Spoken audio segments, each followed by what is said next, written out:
What's going on, everybody? C4 here, and welcome to another episode of a Top 10 Breakdown. I don't have a name for it. We'll just call it the Top 10. Like I said, it doesn't always have to be Madden related. It could be anything in football, anything with any other football games. And today we're just, you see these sporadically. I'm going to record, obviously, a bunch for every rendition of NCAA, but you're not going to necessarily get them all in order. Today we're going to be looking at the top 10 players based off of overall from NCAA 2004, which was my very first NCAA game, and see, based off of their rating, how well did they perform? What happened with the remainder of their career? Did NCAA get their rating right, or did they end up being a bust in the NFL?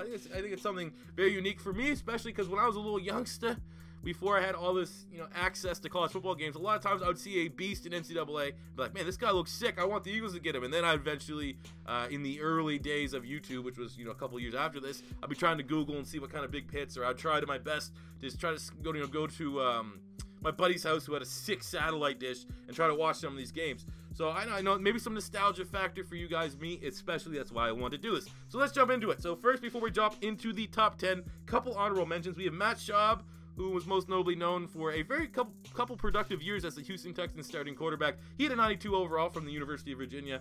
He's played pretty well. We have Frank Gore from the U, who had a 92 overall, and he's gone on to be one of the most durable running backs in NFL history. And last but not least, we have Darren Sproles from Kansas State, who had a 92 overall. And again, very much like Frank Gore, has cemented himself as one of the top unique backs in NFL history. I think he's definitely top 10 in terms of all-purpose yards, and hopefully he comes back for one more year at the Philadelphia Eagles, and we can give him a ring, potentially. All right, so for this list, there's a couple. One guy was a question mark. Okay, never mind. We're good. We have 6 players that are tied with a 95 overall, so we're just going to all make those guys the number 10 guy. Makes sense, right? So without further ado, jumping into the first 95 overall, it went to Larry Fitzgerald from the University of Pittsburgh. I don't know. People always give me crap about that. It's like, oh, it's not university. In Canada, everything's university. But from Pitt. And he got drafted in the first round to the Arizona Cardinals, and, that was it. Now we have one of the most dominant, if not the most dominant, playoff wide receiver of, him and Jerry Rice. Those are probably 2 guys you could throw in there. For his career, almost 1,200 receptions, 15,000 receiving yards, and 107 total touchdowns. Out of all the players we're going to talk about on this list, I think it's pretty easy, definitely not in the area of a hot take, to say that Larry Fitzgerald is the best of the bunch. And at 95 overall, good job, NCAA. You got it right. Larry's a legend. He's as someone that is terrified anytime Larry Fitzgerald, except, really this year where we shut him down, but he's old. Larry Fitzgerald has killed the Philadelphia Eagles from time to time. I still have to sit back and admit, man, he's an absolute beast. And as long as he's not playing my Eagles, he's an absolute joy to watch. And I hope, I think he signed actually a 1-year deal, which is very, very good. I like to see him continue to play. Going to number 2 for tied with a 95 overall is DJ Williams from the Miami Hurricanes. He was selected in the first round from the Denver Broncos. He finished his career with 899 tackles, 22.5 sacks, and 14 forced fumbles. And again, another guy was pretty good. He was always a guy that might have been at a Pro Bowl level. Not really, though. If you're thinking about Madden, he's always a guy that was between 80 and 84, something like that. But I remember him as being a fairly athletic linebacker, a good guy with Al Davis. I think his name was Al Davis or something like that. For the linebacking core, I'm thinking, obviously Al Davis from the Raiders. Maybe it was Al Wilson. Al Wilson and DJ Williams for the Denver Broncos back in the day. That was one hell of a combination. So 2 for 2. Two 95 overalls. 2 of these guys actually went on to have very productive NFL careers. Go to number 3, tied with the 95 overall, is Philip Rivers from NC State. So this was the year that Philip Rivers, Ben Roethlisberger, and Eli Manning were all drafted in the first round. And surprisingly enough, as far as a 90 overall and above, Ben Roethlisberger and Eli Manning both did not hit that threshold, but Philip Rivers did. And for some of you guys that don't know, Philip Rivers was selected in the first round by the New York Giants. And then they eventually did a trade where they sent him to the Chargers, and the Chargers, who drafted Eli Manning, sent him to the Giants because Eli Manning was an absolute diva and didn't want to play for San Diego. But anyway, Philip Rivers, 3 for 3 for NCAA. 95 overall. He was an absolute beast in the NFL, still is. 48,000 passing yards, 329 touchdowns to 163 interceptions. Really, the story about Philip Rivers is he, wasn't really ever a great playoff performer, but it always seemed like every time the Chargers had a good run, eventually the wheels would fall off due to injuries and stuff like that, and they couldn't get it done. So I feel like that's why in the last couple Madden games, when you play the moment sim, the Chargers are so overpowered. It's just their way of giving back. Going to number 4, tied with another 95, is Jonathan Vilma from the Miami Hurricanes. Selected in the first round from the New Orleans Saints. As a rookie, he won Defensive Rookie of the Year. He finished his career with 871 tackles, 10.5 sacks, and 12 interceptions. Again, 4 for 4 for NCAA. All these guys were productive playmakers. Obviously, with Vilma, Defensive Rookie of the Year award. He was, very longevity, had lots of longevity throughout his career. I don't know if that doesn't even really make any sense. Vilma played a bunch of seasons and was always playing at a pretty high level. And he was a pretty big part of that Saints team that won the Super Bowl and was, one of the better short tacklers in the league. So again, NCAA has been on point with their ratings.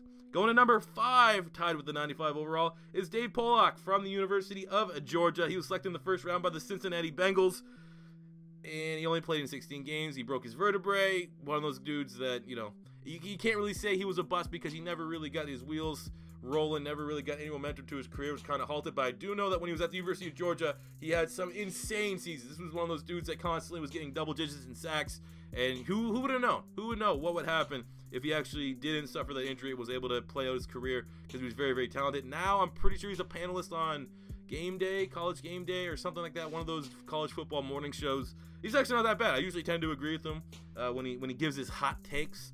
So, we're not gonna give that a wrong to the NCAA in case you don't really know what would happen with his career. Going to the last player tied with the 95 overall, and that is Marlon Jackson from Michigan.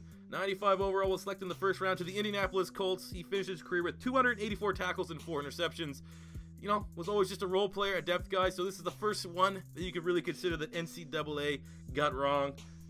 Depth guy, 95 overall. I think you'd be expecting a little bit better production from that. But, it is what it is. Marlon Jackson, depth guy. I think actually he went to the Philadelphia Eagles near the end of his career. The name sounds familiar anyways. All right, going to number 9, it is going to be maybe the most interesting player we're going to talk about on this list, and that is Maurice Clarett from Ohio State, who had a 95 overall, was selected in the 3rd round by the Denver Broncos in 2005, and boy, oh boy. So basically, he was like the most famous player to try to challenge the NFL's draft eligibility rules by, he only wanted to be there for 2 years. Everyone knows that for the college football to go to the NFL, you have to play there for 3 seasons. It didn't really work out well for him. But, the surprising thing was a lot of teams thought he'd go undrafted, and the Denver Broncos took him in the 3rd year. You know why? Because he was one of the best freshman running back in the history of college football during his 2002 season where they won the national championship. But, outside of that, he's, your typical just terrible, terrible decision-making. Got kicked off Ohio State while he was there. He had a bunch of arrests. He went to prison, as is the life of Maurice Clarett. But hey, 95 overall. It's one of those things. Can we really consider that a bust because of all the off-the-field stuff? They're basing him off of what was to happen before the couple of years. I think it will. I think we will because it was still a couple of years removed from his 2002 freshman season. So really, that's 2 busts back to back to back. Moving on to number 8, it's gonna be Mike Williams from USC, wide receiver.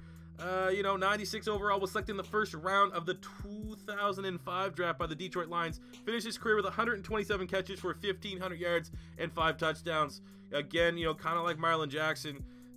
Yeah, just a role player. Never really developed into a legit starter. The fact that he was a 1st-round pick, bust. You're gonna see the Detroit Lions a couple times on this. The Lions, for me, that was during that down period. The same kind of era when they went that winless season, stuff like that. It really did feel like they probably just bought NCAA 2004, hit X to sort by highest overall, and that's who they drafted because the number 7 player, Teddy Lehman from the University of Oklahoma, who had a 96 overall, was selected in the 2nd round from the Detroit Lions in the 2004 draft. We're not done with the Lions here on this list, but for Lehman, he finished his career with 150 tackles and a sack. Again, depth guy. He was played in the NFL for 4 or 5 years. He didn't get it going, so another big ol' for the Detroit Lions. I guess just try to make your draft board up off of the NCAA video game doesn't always work out. Maybe if you got some of those 95s, you might be looking fine. But these 96s, you gotta avoid those 96s. Going to number 6, it is Vince Wilfork from the Miami Hurricanes. 96 overall, was selected in the 1st round from the New England Patriots. Finished his career with 559 tackles and 16 sacks. He was a 5-time Pro Bowler, 1-time All-Pro. You probably, for the body work of his career, he's the guy that you probably put right up next there with Larry Fitzgerald and Phillip Rivers. One of the best pure nose tackles that football has ever really seen. Off the top of my head, I don't know if I can name a better nose tackle since I've been watching football, which is, we're not gonna talk about how long I've been watching football, but we'll just say it's going on, almost 15 years. And I don't think I can name a better pure nose tackle than Vince Wilfork. He was really, really good at Miami. Even though he's a monster of a man, he was incredibly athletic in his earlier days and was incredibly dominant and a big key piece to those Patriot teams that were able to be part of that dynasty where they won a couple Super Bowls. Go number 5, it is Reggie Williams, the wide receiver from Washington. He had a 97 overall, was selected in the first round by the Jacksonville Jaguars. Finished his career with 189 catches for 2,300 yards and 18 touchdowns. And off-field issues, you know, one of those, that stat line's like, depth guy again, and then he just couldn't stay clean off the field. So you kind of got to throw it up to a bust here for the Jacksonville Jaguars. Jags, you know, another team, historically as a franchise, hasn't drafted particularly well, but very much like the Detroit Lions these last couple of years, 2015, 2016, 2017, good drafts, good change of organizational structure, getting better GMs in there. It's good to see those teams turn it around, but 2004, 2005 were not good years for the Lions and or the Jags.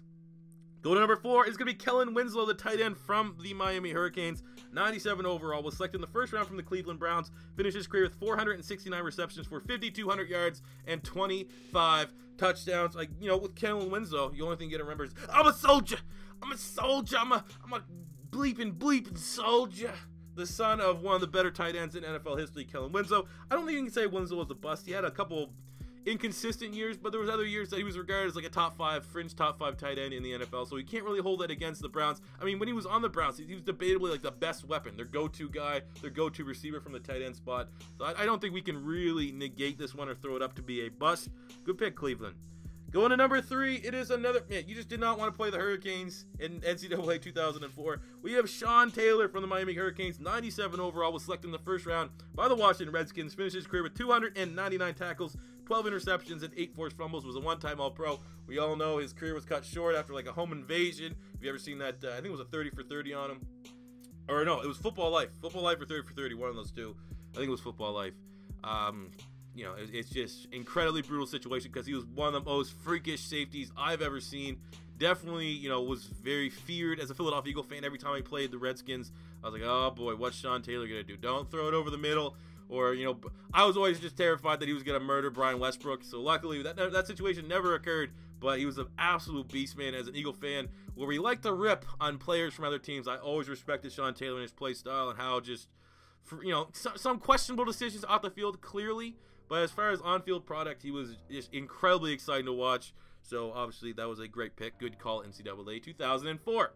Going to number 2, it is Chris Gamble, the corner from Ohio State, who had a perfect, well, I mean perfect as in college football, 99 overall. Was selected in the first round from the Carolina Panthers. Had a good year, good career. Wasn't exceptional, was good. He finished with 508 tackles and 27 interceptions, which is currently the all-time leader for the Carolina Panthers in interceptions for a career. Congrats. I mean, Chris Gamble was always, you know, I don't want to say he was just there, but he was like a solid corner, a solid starting corner. Wasn't exceptional, didn't have any Pro Bowls or anything like that. But I mean, that's like one of those things. You get a 99 overall, you expect him to be the next big thing. I don't think we can come out and say Chris Gamble was a bust, but you know, for the 99, you know, he's toeing the line. You know what I'm saying?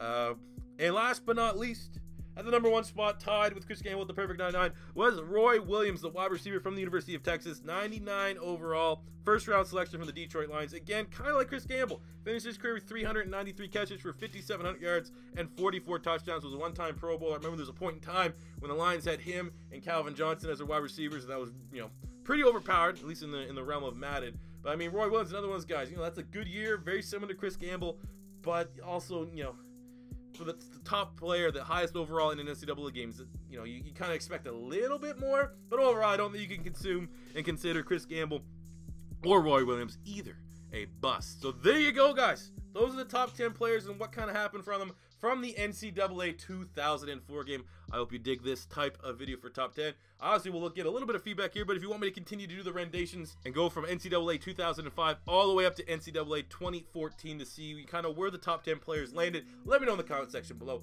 As always, if it's your first time stopping by, don't be afraid to hit that subscribe button. And until next time, it's C4 saying peace out.